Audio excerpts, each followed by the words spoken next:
Hi, everybody. Welcome tonight to the broadcast. Looks like we don't have a lot of questions coming in. We had thought that last time that we ran out of time and had leftover questions, so we wanted to add this one right away, but looks like maybe we got to all the questions. In previous years, we've done about half of our broadcasts have been open forums, the other half have been topics. We went away from that a few years to catch up for the our archive library that we lost when we had to delete everything. But we built it back up. So I'll do these as often as I think people want them. Some people tell me they really like them, but I also get a lot of feedback that people want topics. This Wednesday, I'll be doing 8 tools for transforming relationships, which is one of our most popular broadcasts. I haven't done that in a few years. And it's about the 8 tools that I have found in my experience watching people that people have benefited the most from in terms of allowing the tool to change their relationship and the way that they think about relationships. So I have a couple of, looks like one question, one comment, and then if there is nothing else, I'll close. I still have the upcoming announcement slides, but let's go with that. How can an older sibling gain trust and open communication with their younger sibling, age 24?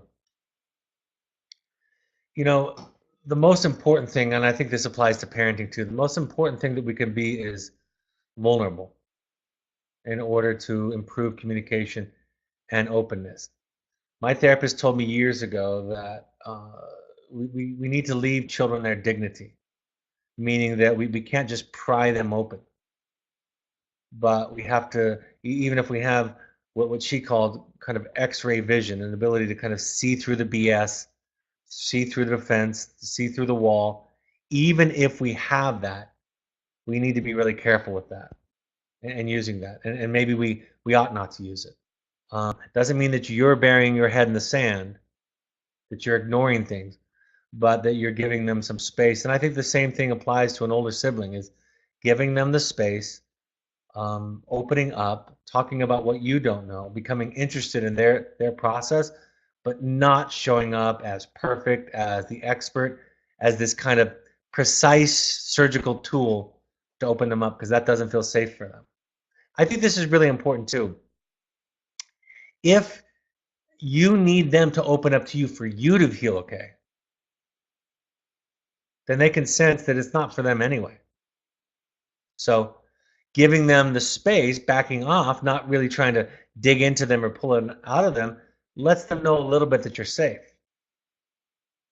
So that's another concept in there. So vulnerability, showing up not knowing, getting interested in what they've learned, not trying to pry them open, but giving them some space, honoring them, giving them some dignity. And for the parents out there, that doesn't mean that you ignore things. That doesn't mean you bury your head in the sand like an ostrich, but it means that you allow for some time.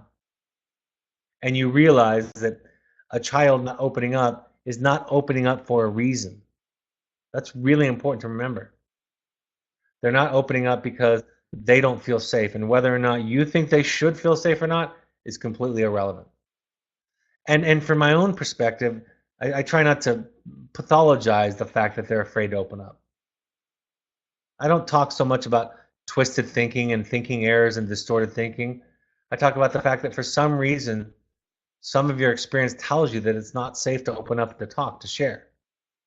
And I want to learn what that is, and I'm going to be patient with the process. So that's a thought. Next question: what is the role of the home therapist for parents, children who are not in the program? Great question. The more you can get the home therapist connected with the Evoke therapist, the better. Even if they're willing to attend a phone call with you on it, excuse me, that would be great. That'd be wonderful. You're gonna have to pay them for that, of course.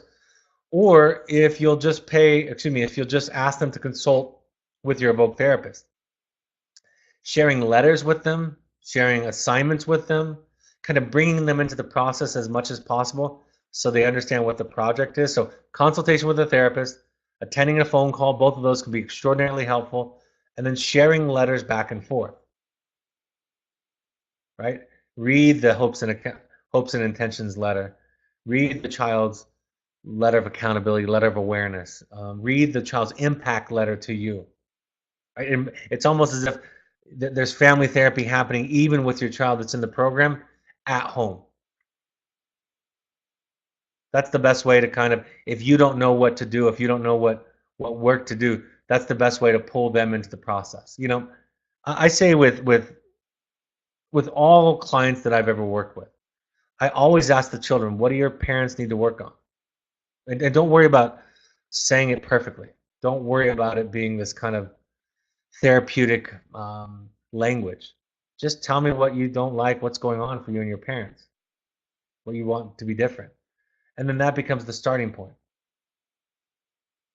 And of course, it's really easy for parents to talk about what they want differently for their children, right? They have a much bigger grasp of their ideas about what the children need in the family. But listening to, asking the children that question, using the letters and assignments as a springboard and therapy at home are all great things. Bring the program to the home therapist as much as possible. Another parent asked, should we attend the parent workshop even though there's a chance our child will not be in the program when it is held? It's a great question. We typically say it's only for current parents. I think there can be an exception if your child was recently here. We would like all parents to have the experience.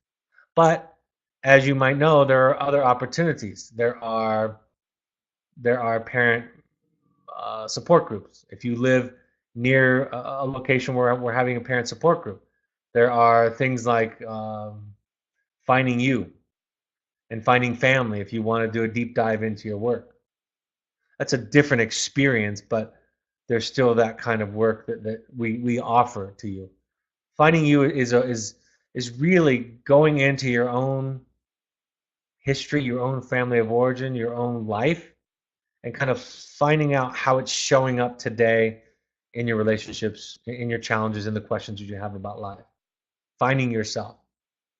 Why am I unclear? Why do I have anxiety?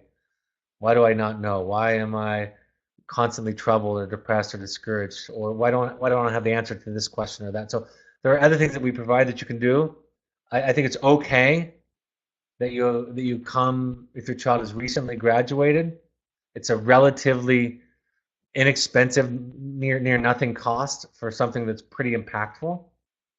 But write us at Melanie@evoketherapy.com just to ask that question to see about it. I think it's okay.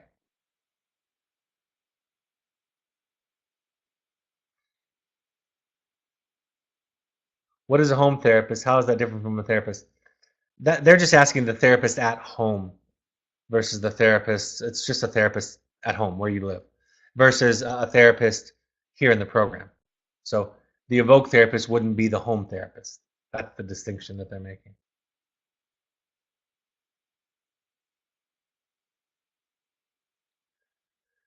And then somebody said to me just that they just wanted to thank us for these webinars, and you're absolutely welcome to them for them.